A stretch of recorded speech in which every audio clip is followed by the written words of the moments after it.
लाईटचे पोल वगैरे आहेत त्यावर लावता येत नाही त्याला. तर त्यावर पण काही होल्डिंग्स वगैरे आहे आणि नाही, खूप नाही, दिवसापासून आहे ते इलिगल असेल तर त्याच्यावर कारवाईच होते ती. कोंढव्यातील अनेक भागांमध्ये बेकायदेशीर होर्डिंग्स आणि बॅनर्सचा अक्षरशः सुळसुळाट झाला आहे. लाईट पोल, ट्रॅफिक सिग्नल आणि अगदी नागरिकांच्या घरासमोरही परवानगीशिवाय पोस्टर्स लावले जात आहेत.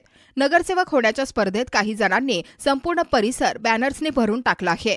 त्यामुळे सार्वजनिक जागेचा वापर चुकीच्या पद्धतीने होत असून नागरिकांच्या सुरक्षिततेलाही गंभीर धोका निर्माण झालाय. ट्रॅफिकची दृश्यमानता कमी होत आहे आणि अपघाताचा धोका दिवसेंदिवस वाढत चालला आहे. खरंच प्रश्न असा निर्माण होतो, फक्त कोंढव्यामध्येच का नियम आणि कायद्याचं उल्लंघन इतक्या उघडपणे होत आहे? काय इथे कुठलेही नियम, कुठलीही अंमलबजावणी अस्तित्वातच नाही का? जर अशीच परिस्थिती राहिली तर कोंढव्याला जंगल बनवायला यांना किती वेळ लागणार? आणि पीएमसी अजूनही यावर कठोर कारवाई का करत नाही?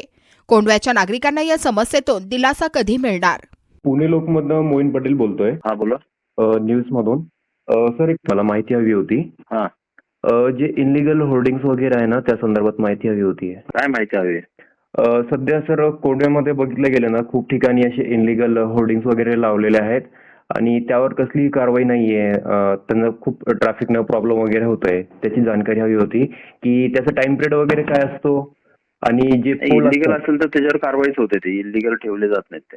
ओके. आणि जे लाईटचे पोल वगैरे आहेत त्यावर लावता येत नाही त्याला. तर त्यावर पण काही होल्डिंग्स वगैरे आहे आणि नाही, खूप नाही, दिवसापासून आहे ते.